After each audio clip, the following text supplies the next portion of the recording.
Alors mes enfants m'ont lancé le défi de créer un hand spinner, donc c'est parti. Pour faire ce modèle, je vais avoir besoin de 4 roulements à billes. Alors les miens viennent d'Amazon, je sais que ça peut être vraiment très galère à trouver. Vous pouvez aussi les trouver au rayon skate ou roller des magasins de sport. On va prendre aussi un modèle de hand spinner qui est très facile à trouver sur le net, de la Fimo de la couleur de mon choix. Aussi un petit couteau. La première étape va être bien sûr réalisée par un adulte parce qu'il s'agit d'enlever les 2 rondelles qu'il y a de chaque côté des roulements à billes et pour ça on va les tremper ensuite dans l'alcool. Alors c'est un petit peu galère à retirer au début, mais après on prend la main, on fait très attention à ses doigts et vous voyez quand ils sont jaunes comme ça, c'est que c'est pas bon et quand ils sont tout gris, c'est que c'est bon. Donc on rentre la lame et on fait tout doucement un système de levier et comme ça puait vraiment, c'est normal, ce sont des roulements à billes quand même, et bien je les ai mis dans du produit vaisselle. Et ensuite, j'ai mis de l'eau bouillante, je les ai rincés et je les ai posés sur un sopalin. J'ai pris un morceau de Fimo qui était quand même assez grand, je l'ai travaillé et j'ai formé une boulette. J'ai pris mon rouleau à pâtisserie, j'ai étalé très légèrement la pâte et ensuite j'ai pris 2 roulements à billes de chaque côté qui avaient eu le temps de sécher et je roule ma pâte. Ça me permet que ce soit de la même hauteur que les roulements à billes, de la même épaisseur et que ça aille pas en dessous. Donc là évidemment j'ai fait que le centre, ensuite j'ai reculé les roulements à billes, j'ai fait l'autre côté, donc l'arrière, et ensuite pareil pour l'avant.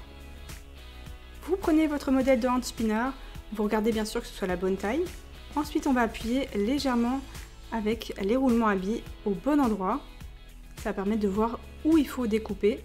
On fait ça pour les 4, on appuie bien, on va juste essayer de ne pas changer l'épaisseur du hand spinner, donc on n'appuie pas trop fort non plus. Et une fois que ça a bien fait une marque, on vérifie d'abord. On laisse le dessin autour et c'est parti, on va découper tout ça.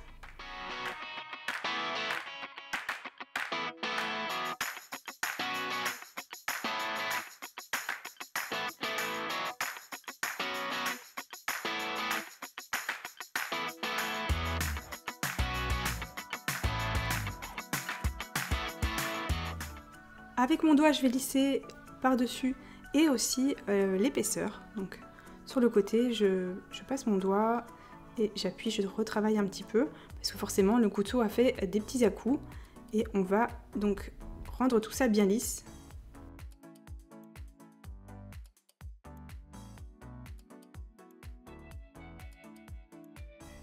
Maintenant que ça c'est fait, on va découper les petits ronds.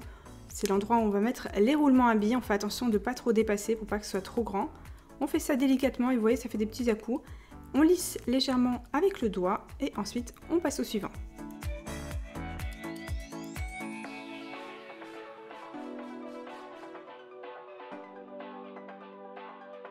Une fois que tous les trous sont faits, on vérifie avec les roulements à billes. Donc on les passe légèrement dedans. On fait attention de ne pas trop agrandir le hand spinner ni de déchirer la pâte Fimo.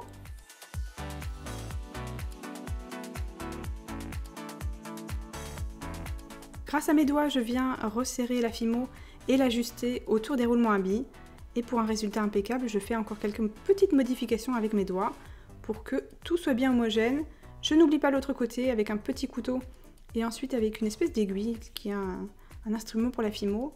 Ça me permet d'être bien précise. Je viens enlever tout ce qui est au-dessus du roulement à billes.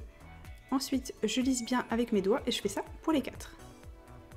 Une fois que c'est fait, on va le passer à 110 degrés pendant 30 minutes et voilà ce que ça donne sans aucune modification. Après la cuisson, attention, évidemment les roulements à billes sont très chauds, donc on laisse refroidir au moins une bonne demi-heure. Ensuite, avec du papier de verre, je viens faire quelques modifications. Je viens lisser. On n'oublie pas d'enlever les roulements à billes parce que sinon ils vont plus très bien fonctionner. Donc on les enlève bien. Je fais les courbes, surtout j'insiste bien au niveau des courbes. J'essuie ensuite avec un petit sopalin pour enlever les petits morceaux. Et moi j'ai choisi de le peindre, évidemment, faites comme vous voulez. Si vous laissez uni, il n'y a pas de problème, vous pouvez même le faire blanc et ensuite le colorer. Moi mes enfants voulaient un modèle camouflage, donc voilà ce que ça donne pour le mien.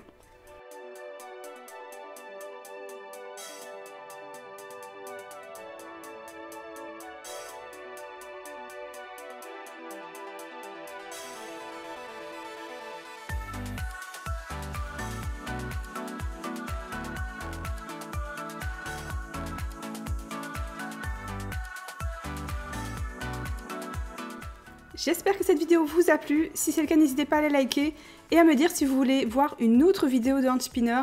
Si vous avez d'autres idées de vidéos aussi, laissez-les moi dans les commentaires. Je vous fais plein d'énormes bisous et je vous dis à très bientôt. Ciao!